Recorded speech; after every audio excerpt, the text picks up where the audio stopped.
Fear of failure. Intelligent people don't fear failure the way people think. They don't panic about getting something wrong. They panic about what getting it wrong means. Because when you've been labeled the smart one, strong performance becomes part of your identity. Psychologically, this is called ego involvement. The task isn't just external, it's personal. If the outcome reflects who you are, your nervous system treats it as a threat. And when the brain detects a threat, it activates avoidance systems, not laziness.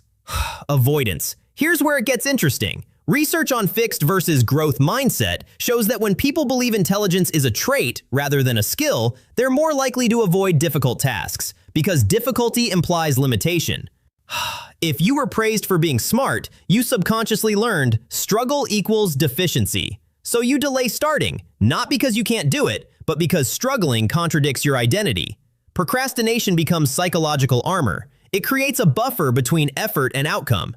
If I don't fully try, the result doesn't fully represent me, which preserves self-concept. This is not weakness, it's not laziness, it is a method of self-preservation.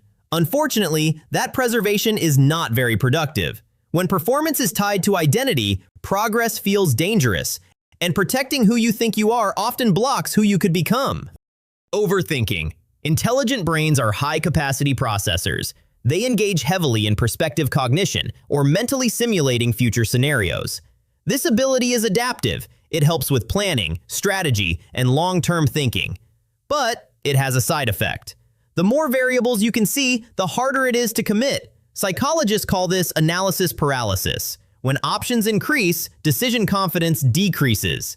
And intelligent people generate options rapidly. So instead of, should I do this? Their brain asks, which version of this maximizes long-term value while minimizing the risk to reputation?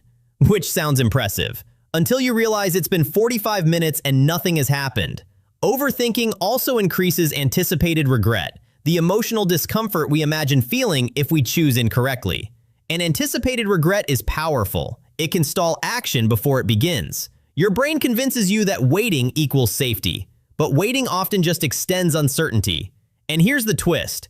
Uncertainty doesn't shrink while you overthink about it. It expands. The longer you delay, the more your brain fills in hypothetical consequences. What started as a simple decision becomes a full internal risk audit, and the mind mistakes more thinking for more control. But control isn't created through endless mind simulation. It's created through forward movement.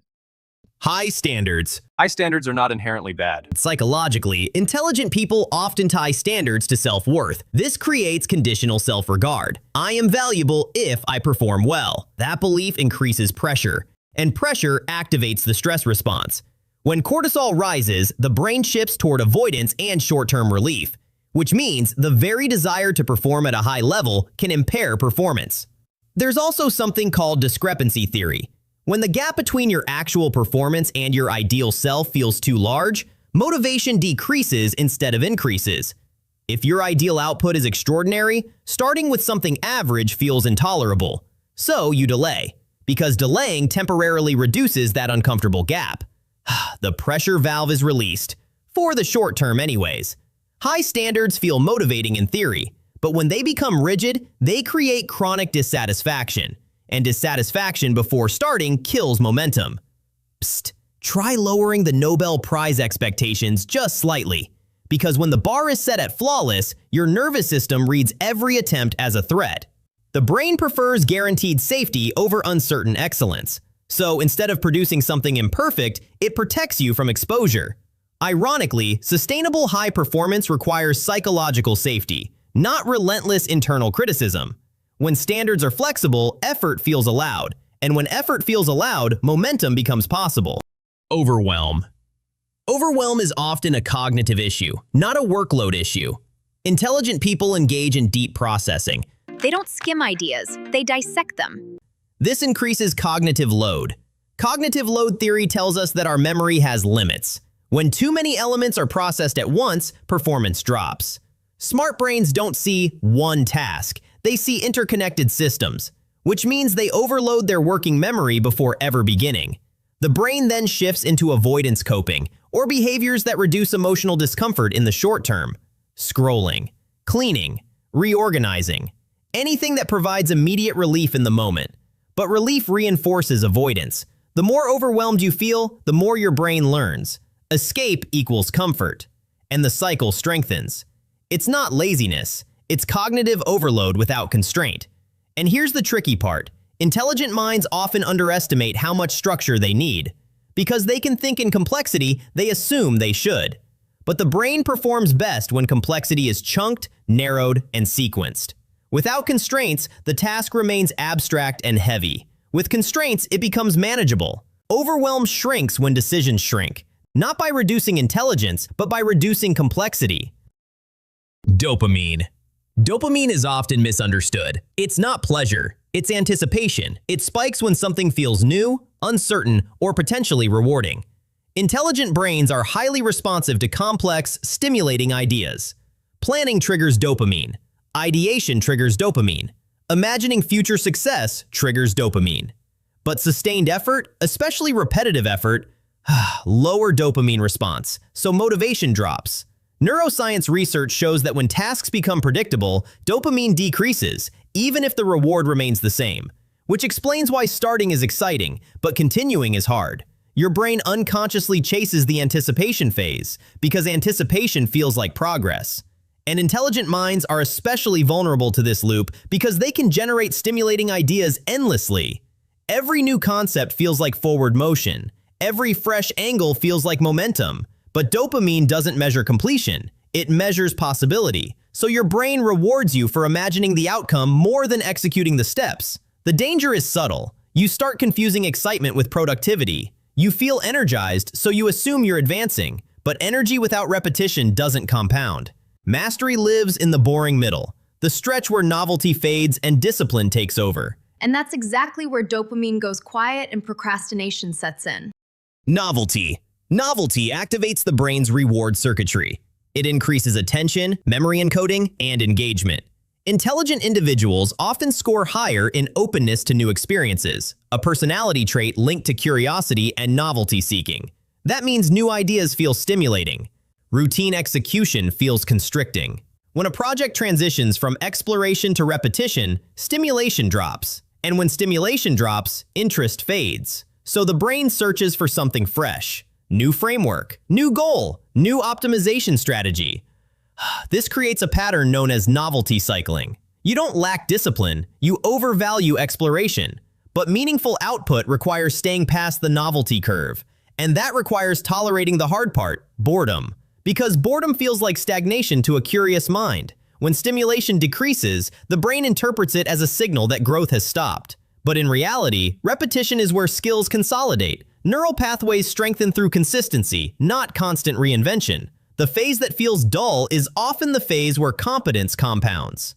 Intelligent people sometimes abandon projects at the exact moment they're about to become effective, not because the project failed, but because the excitement did. This is where procrastination sneaks in. You don't consciously decide to avoid the task, you just pivot to something more stimulating. You tell yourself you're researching, refining, or improving the system. But often you're just chasing novelty to escape the discomfort of repetition. And the task that matters stays waiting while you focus elsewhere. Wasted potential. Potential is psychologically tricky. When you believe you have potential, you also believe you could fail to live up to it. This creates performance pressure tied to future identity. There's also something called self-handicapping. People sometimes create obstacles, like procrastination, so failure can be blamed on circumstances rather than ability. If you never fully commit, you never fully risk disproving your potential. Procrastination preserves ambiguity. Ambiguity protects ego, but ambiguity also blocks growth. Because growth requires feedback, and feedback requires action. Intelligent people often delay not because they doubt their intelligence, but because they fear defining its limits. There's another layer to this, the fear of wasted potential. When you see yourself as someone with high capacity, every action starts to feel permanent. Once you commit fully, your potential stops being abstract and starts being tested. As long as you stay in the space of, I could if I really tried, your potential remains intact and infinite. But infinite potential is comfortable precisely because it hasn't been challenged. The moment you act, you risk discovering that your ceiling is human.